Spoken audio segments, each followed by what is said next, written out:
Good morning, everyone, and welcome to the Boise Metro Chamber Small Business Advisory event. Normally, this event would take place over Zoom, but we thought this information is important to our entire membership and the public. Today's event is focused on vaccinations in the workplace. The Boise Metro Chamber is Idaho's only 5-star accredited chamber of commerce, and we are committed to providing high-quality education and professional seminars, even during COVID-19, which is why we've been hosting these events virtually. In order for us to continue these educational webinars, we receive great investment from our members. Today's Small Business Advisory presentation is presented by the Bank of Idaho. Now it's my pleasure to introduce our two speakers for today, starting with Amy Lombardo. Amy Lombardo is a shareholder in the Boise office of Parsons Behle. She provides employment law updates and government relations services to employers and clients and has tried a number of cases before judges and juries. She also serves on the firm's COVID-19 response team. Lombardo received her undergraduate degrees from Boise State University and her law degree from George Mason University Law School. Welcome, Susan. Amy, excuse me. No problem. Thank you. Great to be here. Our second presenter today is Susan Motschiedler. Susan is an attorney in Parsons Salt Lake City office. She's been practicing law since 2005 and maintains an employment side litigation and advice and counsel practice. She splits her time evenly between representing clients in court and providing advice on a broad range of employment topics, including employment policies, employment and non-compete/confidentiality agreements, executive compensation, investigations, employee management training, and FLSA issues. Motschiedler received her undergrad from Rhodes College and her law degree from the University of Utah. Amy and Susan, welcome to both of you. How are you today? Good, thank you. And just kind of before we get started, just wanted to check in how each of you are doing the last year amid the pandemic and whatnot. Amy, we'll start with you. It's been great. I've learned how to be a teacher and give lots of remote presentations. So all good. That's good to hear. And Susan, how about you? Pretty much the same. I also have kids, and so there's been a split between work and school, but I've been really surprised at how smoothly everyone has made the transition to an online life, although I'm ready to get back to the office, even though I'm here today.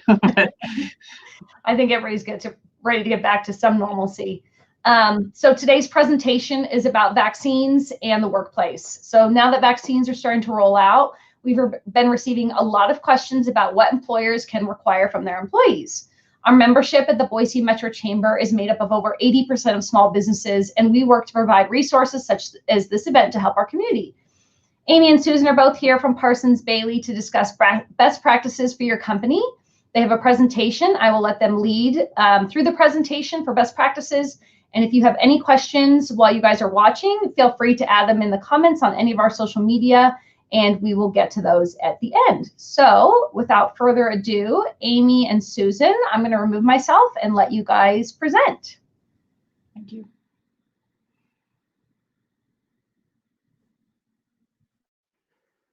So good morning, everyone. I'd like to start by taking us all back to March of 2020.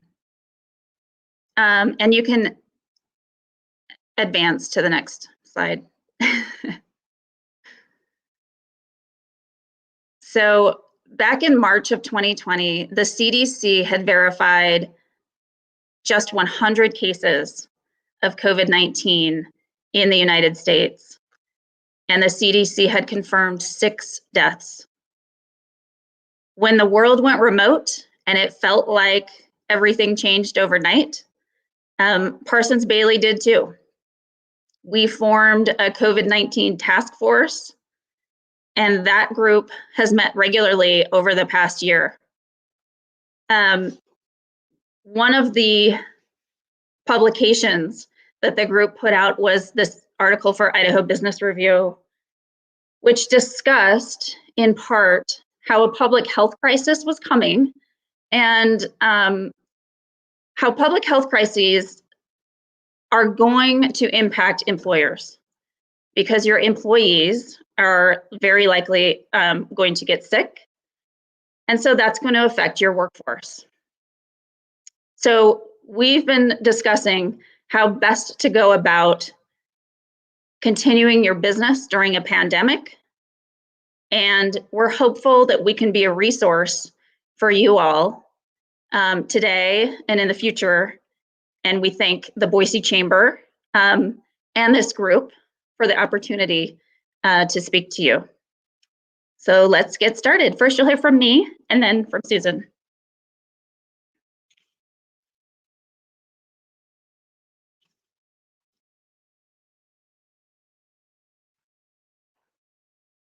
So the statistics on the last slide, it's fine, you can leave it here. The only thing that is important to note is we're going in the right direction. So there's more, there have been more people vaccinated now in Idaho, despite the fact that the vaccines are slow to roll out and slow to get to each of us. We've had more people vaccinated than our positive number of cases. So we are going in the right direction. To talk for a second on why we're having this discussion today, well, there is risk with having a positive case of COVID-19 in your workplace. It may or may not be a legal risk, but it could be a compliance risk, and it would definitely be a productivity risk. So your amount of risk will vary by your industry, your location, and your workplace. If you have different workplaces in the state or in different states, it may be different. Keep in mind as we go through this discussion that we know employers have had very few tools to kind of keep their workplaces safe and to keep everything going during this pandemic. And this Swiss cheese model of COVID-19 defense lists some of them. And it describes how, if you put in place physical distancing, face masks, any contact tracing, any number of things in your offices, a vaccine is now another tool that we can use. And it's frankly an amazing tool. It's one that we've been waiting for. So we're very excited about it, but just keep in mind that right now, vaccines are an additional layer of protection, but you can't get rid of all the rest until herd immunity is reached. Next slide. So there are so many laws in this area that may apply or that do apply, and we can't possibly talk about all of them. I'm going to touch on OSHA and the EEOC pandemic guidance, a little bit of ADA. Susan's going to talk about the ADA and the EEOC, the ADA and Title VII. And just keep in mind that Idaho does have, there's some pending legislation right now before the legislature on vaccinations. And then there is a COVID-19 liability law in Idaho. So you do have some defenses if you're hit with a lawsuit.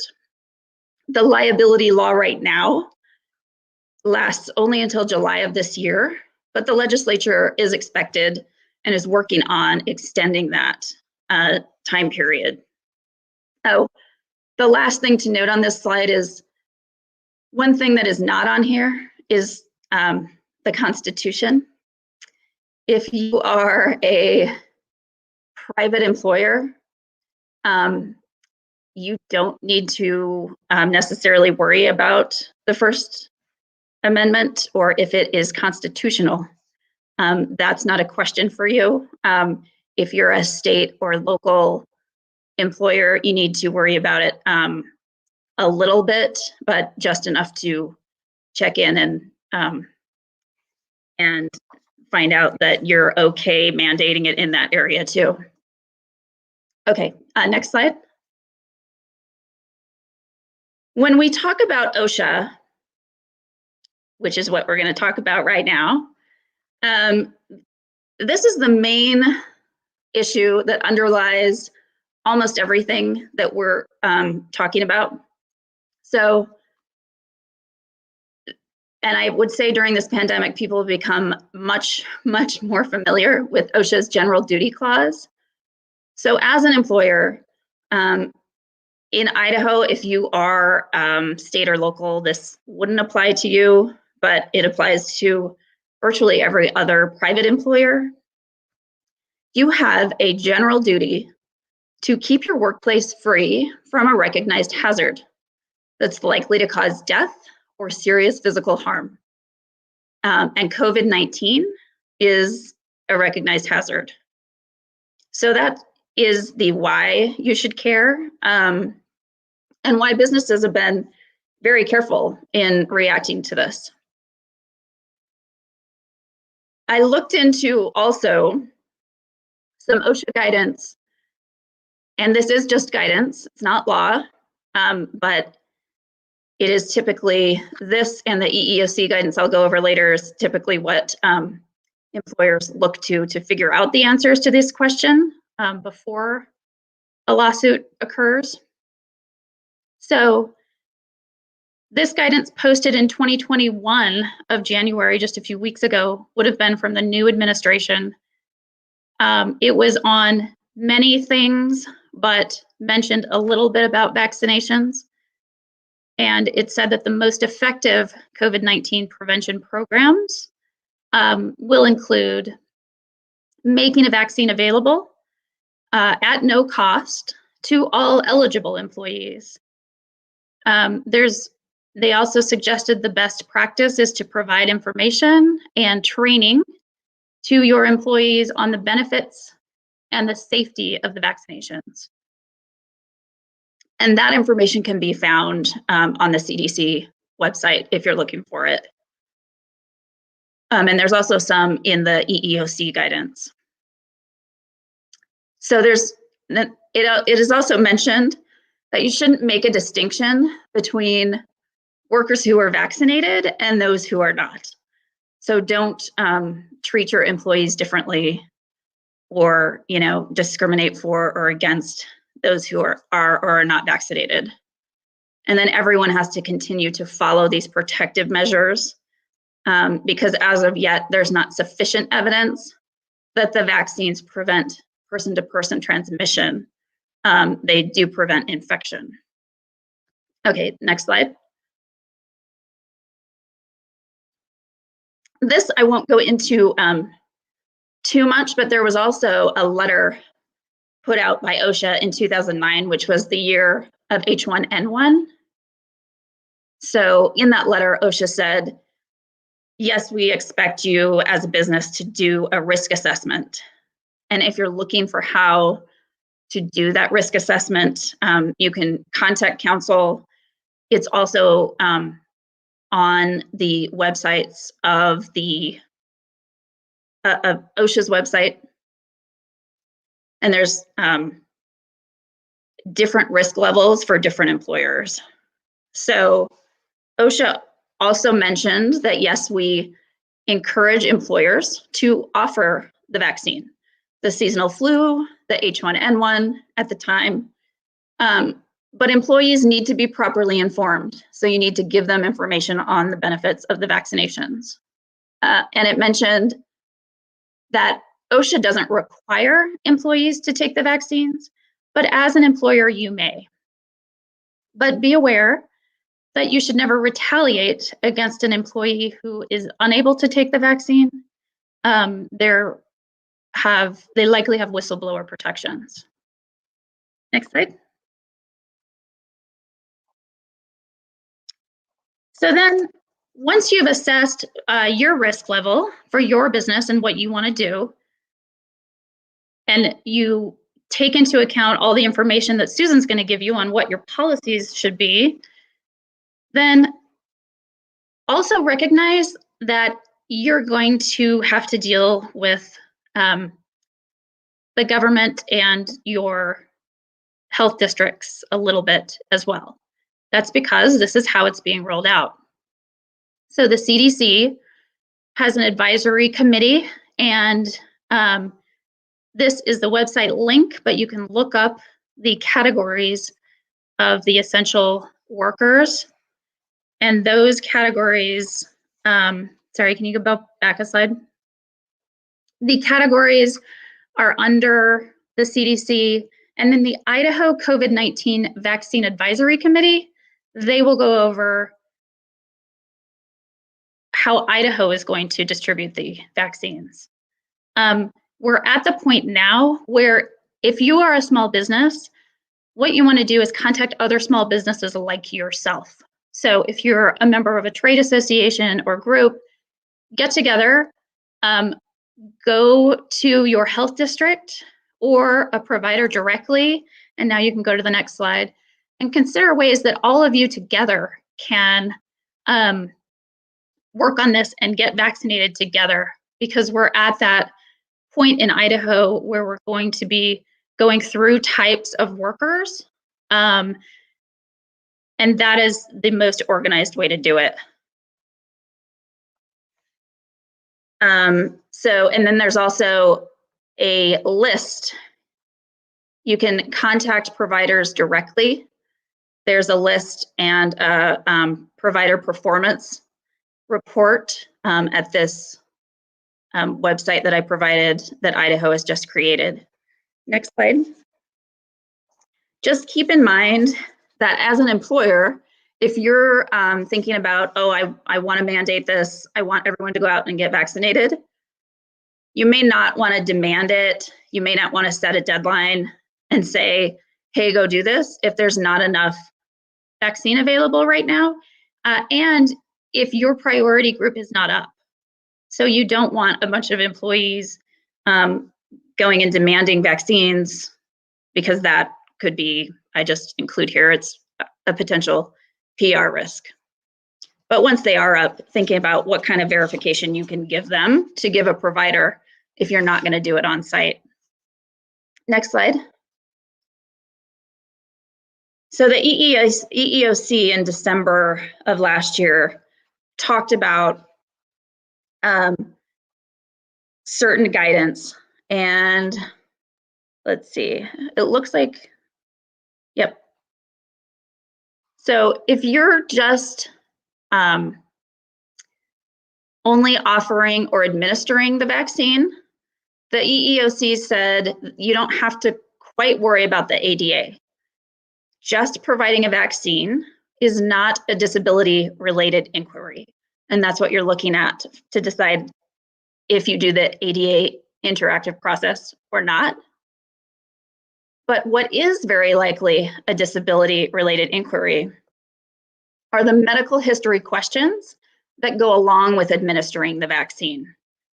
So what you want to do potentially is look to, if you suggest or offer flu shots every year, if those groups are doing vaccines or vaccinations, you may want that third-party administrator to take on the record-keeping, training requirements, all of that. Keep in mind, if you're thinking you can do this yourself, there's additional CDC guidance and OSHA guidance for those who administer the vaccine in-house, and you have to go through the process of becoming a provider, which may be time-consuming. Next slide. And now we are on to Susan. Thanks, Amy. So the two types of questions that we have most frequently fielded are, should I have a mandatory or voluntary policy? And there are some employers who know that they need a mandatory, really, because of their type of business, and then there's sort of everyone else. And you'll note my last question on this is it possible to have no policy? We have had some people who would like to not really deal with this, and they don't want to do anything. And I don't think that that's really possible. I think that in not doing anything or not really having a stance, you still have a stance. It's voluntary. You're just not going to be able to get any information about how much of your workforce is vaccinated. So the question is really, should we mandate it or should we not? And so as Amy mentioned, yes, you can legally mandate vaccines. You have to do it in a non-discriminatory manner. So you have to provide accommodations for the ADA and religious accommodations under Title VII. Also, as Amy said, it does not implicate constitutional law. If you're a state organization, tip your hat towards that. But private organizations are not subject to constitutional restrictions. So whether you should mandate or not, or what is going to shape your policy, is really going to be the nature of your workplace and the nature of your workforce, as well as your tolerance for uncertainty, that you could get lawsuits, even though they are not meritful. They are still going to be difficult to get rid of immediately if they are well pleaded, which they probably will be. There are also some uncertainty regarding what sort of incentives you can offer right now, in terms of like very valuable incentives. And I'll talk about that at the end. Vaccine availability is becoming less of an issue, I think. And then I included variants in here, but the more information that we get out of countries who have rolled out their vaccines faster, Israel is a primary example where we're getting a lot of feedback from them.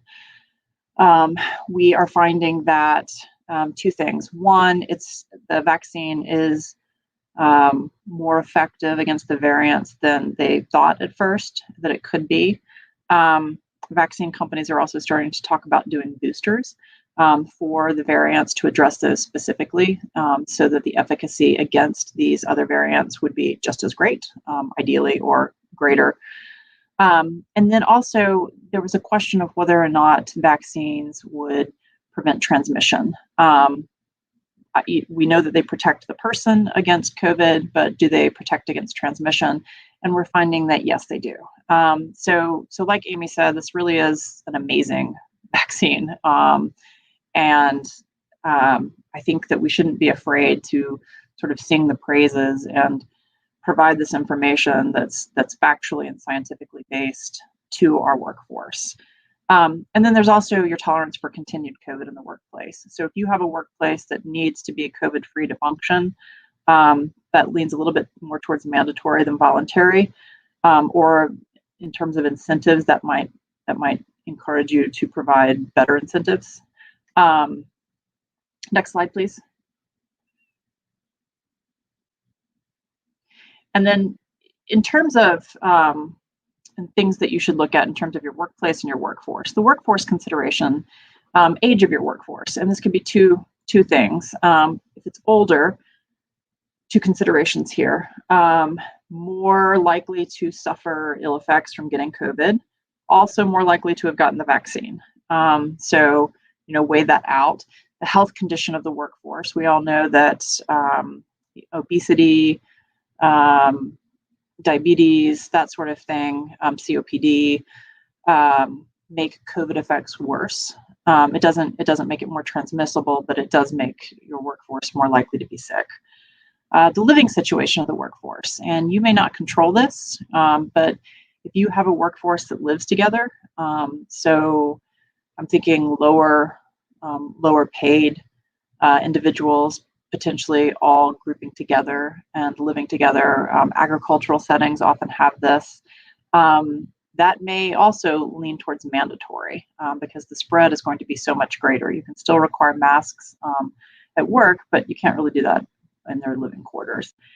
Prior outbreaks among your workforce. So if you have a workforce that is careless and not really taking COVID risks very seriously, that may push you towards better incentives or making it mandatory. The fungibility of your workforce. And by that I mean, if you do make the vaccine mandatory, how easy it is to replace your workforce. And that's not a pleasant thought to think about. We don't like to think about replacing our workforce, but there are a lot of industries that already replace their workforce fairly frequently. So you might want to weigh that in there as well. You need to look at concerns regarding the safety of vaccinations and whether or not you're going to have pushback, and also that is going to affect like what sort of information you provide your workforce. And so I think, let's say you work for a scientific company and there are a lot of lab workers there, chances are you already have some educated people regarding the vaccine. If you have a very different setting of sort of lower wage workers, you may not have as great a knowledge base there regarding the vaccination, and you may need to provide that. And then finally, I ask anyone who's come to me, I said, did you have trouble mandating masks? And if the answer is yes, then you are going to have trouble mandating a vaccine as well. And you'll want to weigh that in. Next slide. And then, as Amy mentioned, there's an OSHA General Duty Clause, and that's to provide a safe workplace. And really, you need to look at the nature of your business, so physical layout, manufacturing facilities versus an office versus like ski patrol or mountain patrol where you have outdoor work. You also have pinch points, but we know in certain kinds of manufacturing or processing facilities, particularly food, you have people in really close proximity doing their jobs very quickly, and spread is more likely in those environments than, let's say, the other end of the spectrum where you have somebody working primarily outside. You have these little pinch points of indoor, like a lift shack, for in the example of a ski patrol. You are also going to have the nature of the business on the ski patrol end. Those guys are EMTs. They're going to have customer contact, very close customer contact, and they're also already able to get it. So weigh that in as well. The contact with customers and customer trust, this will go in part to whether or not it's going to be mandatory or voluntary, but also how you communicate to your customers. One of the benefits of having a vaccine policy where you collect information is that you can say, hey, 100% of the techs that are going to come into your house, into your personal space, have been vaccinated, and they're going to wear masks. And to be able to provide a higher level of comfort, or be able to advertise this percentage of our workforce is vaccinated. And I think that may be valuable. The remoteness of your workforce is going to be something to consider. So if you operate drilling rigs in the middle of nowhere and you are far away and a distance away from healthcare, you may want to mandate so that if there is an outbreak, it will be contained and you will not need to remove everyone from the facility in order to get healthcare. Likewise, if you provide living quarters, people are close together, can't really mandate what you do in those spaces, and it's really hard without a fastidious following of the rules to curb in really close living quarters COVID spread. Prior outbreaks, so if you have a workforce where there's been a lot of outbreaks, might be better to mandate. And then what measures have you been taking? Have you been allowing people to work from home? Can you still do that? What have you been doing? You're going to have to still do that for a while in terms of masking, social distancing, but that is a consideration in what you want to do moving forward. Next slide. It's really too early to require mandatory in terms of excluding people from the workplace if they don't get vaccinated, because there's just not enough vaccine, and we haven't gone down to different age groups or health situations. It's not too early to communicate to employees and to vendors and customers as well. If you've slacked off with emails about COVID and COVID communications, like reinstitute those. Start talking about the vaccine. Start talking, even if you don't implement your plan immediately, start talking about, hey, here's what we're thinking about doing. You know, I'm sure that you have your finger on the pulse of how people are feeling about vaccines. You know, address it directly. And you can also send letters to employees and their families, because it also affects their family.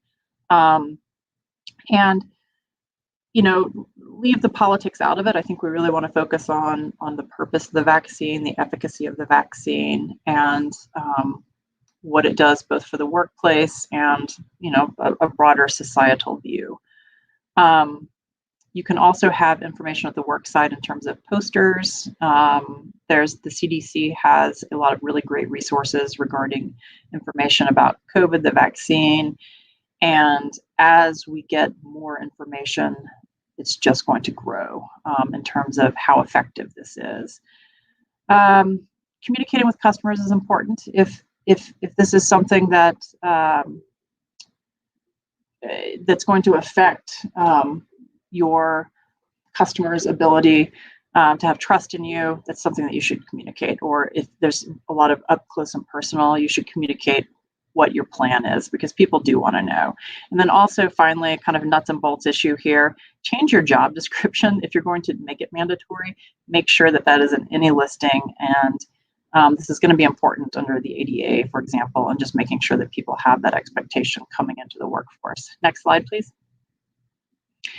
It is worth noting that, as I said initially, subject to the ADA and Title VII accommodations, you can mandate vaccines, but also even for a voluntary vaccination program, you still have to make those accommodations. And the accommodations are not going to quite look the same necessarily.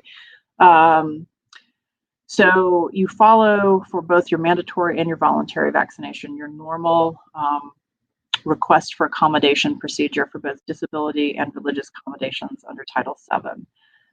If you do not have that in place, now is really the time to get more formal in terms of, here's the document you have to fill out, and familiarize yourself with the documentation and the requirement for a note from a doctor, for example, under the ADA, or what your requirements are for religious accommodation under Title VII.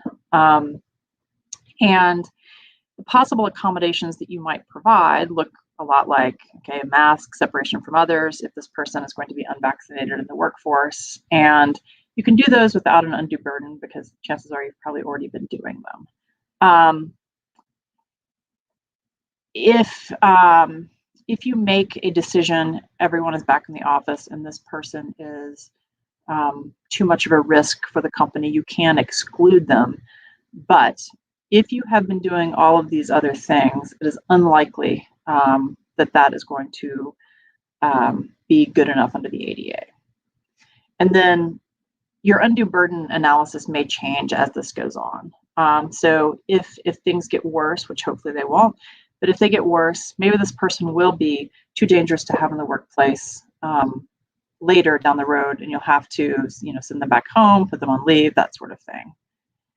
In terms of the voluntary vaccine policies, it sounds a little odd that people would require an accommodation, but if you have a really good benefit, let's say you have a $100 gift card someplace or $100 in cash, people with an ADA disability who can't get the vaccine, or people who have a religious objection to the vaccine, still need to be able to participate in that and get the incentive. And so what that can look like is maybe watching an extra safety video or taking extra steps. You can require people to sign a pledge, for example. I mean, there's all of these things you can potentially do. For larger companies so far, the most popular thing I've seen is engaging in an additional training session regarding prohibiting the COVID spread. Okay, next slide, please. Potential incentives, you can look at providing money. Cash is king, and most employee surveys indicate a willingness to get the vaccine in exchange for cash, to put it bluntly. Paid time off for time to vaccinate, I mean, that's kind of a no-brainer. Like if you're going to, both under a mandatory or voluntary, definitely under mandatory, but providing people 2 hours each time, like for vaccine 1 and vaccine 2. You've probably seen Target provides for their employees a Lyft ride to get there. So if your employees don't have vehicles, that might be the way to go.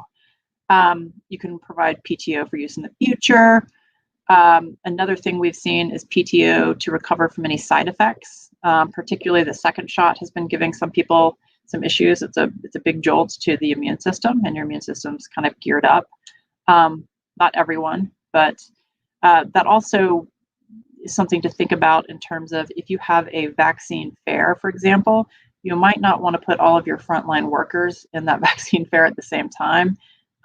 If they're going to suffer ill effects or maybe not feel so great for an hour, or for a day, and you're giving them PTO to recover for that. you could do benchmark goals. 80% of this factory is vaccinated, so you all get a bonus, that kind of thing. Can't quite do mask-free yet. I'm really hoping that that's going to be in the future, because I think that that is going to be more important to people than cash. People are really hating masks, and if we could go mask-free in the vaccination or with boosters, that would be fabulous, but we can't do it yet. You could reinstate travel, conferences, lunches, etc. There's a counterpoint to this, and I think that it is probably less and less, but among some workers, incentives may signal that the vaccine is not valuable in itself, or that there is some sort of danger to it that you're compensating them to take on. So just be aware of that in terms of your communications with your workforce. Next slide. And then finally, in terms of potential limitations on the incentives, this is somewhat esoteric, but a voluntary vaccine plan may be a wellness plan under the ADA. And the EEOC has said at some point, or sorry, the court has limited the cost of the benefit that you can provide for participating in a wellness plan to 30% of the cost of the individual's health care. So a court has slashed that down and went back to the EEOC. The EEOC came back under past administration and said, okay, the max that you can provide is a de minimis gift card or a water bottle. And all of those regs that were passed at the very end of the administration are on hold right now. And I suspect that there will be some updated guidelines from the EEOC, and I suspect that it's going to be more than de minimis that you could provide incentives to get a vaccine. It's going to be less than 30% of the cost of healthcare for that person, if it's determined that this falls under a wellness plan, which is not at all clear. SHRM and a number of other healthcare providers and insurance companies have written to the EEOC asking for additional guidance. I would keep an eye out for that, because I anticipate it'll come out pretty quick here. And then I already covered accommodations for voluntary policies. Next slide. And to finish things up, no presentation from lawyers would be complete without a legal disclaimer. So I will read this. Things are changing rapidly. We are working very hard to keep up with all that is happening. This webinar is based on information available to us as of today, February 23rd, 2021. You all must understand this webinar is not a substitute for legal advice. If you still have questions about this presentation and how it applies to your business, you need to contact legal counsel.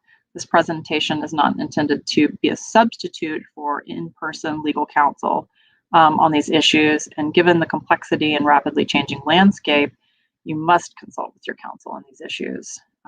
And with that, we thank you very much. We would like to provide any of the counsel you need on these issues. And I think that we're going to go to Q&A now. Susan and Amy, thank you so much for joining us and giving us this very insightful presentation today. I think more than anything, like you said, it shouldn't be legal counsel, but at least gave talking points to start the conversation of types of incentives maybe, and what might work best for each of our small businesses that are kind of trying to navigate these interesting times. Any final words before we sign off and you guys end this live event for us? Nope, thanks very much. Thanks for having us. Yeah, thank you for having us. Thank you guys again. And once again, thanks to Bank of Idaho, our sponsor of our Small Business Advisory Council, and we'll see you again next time.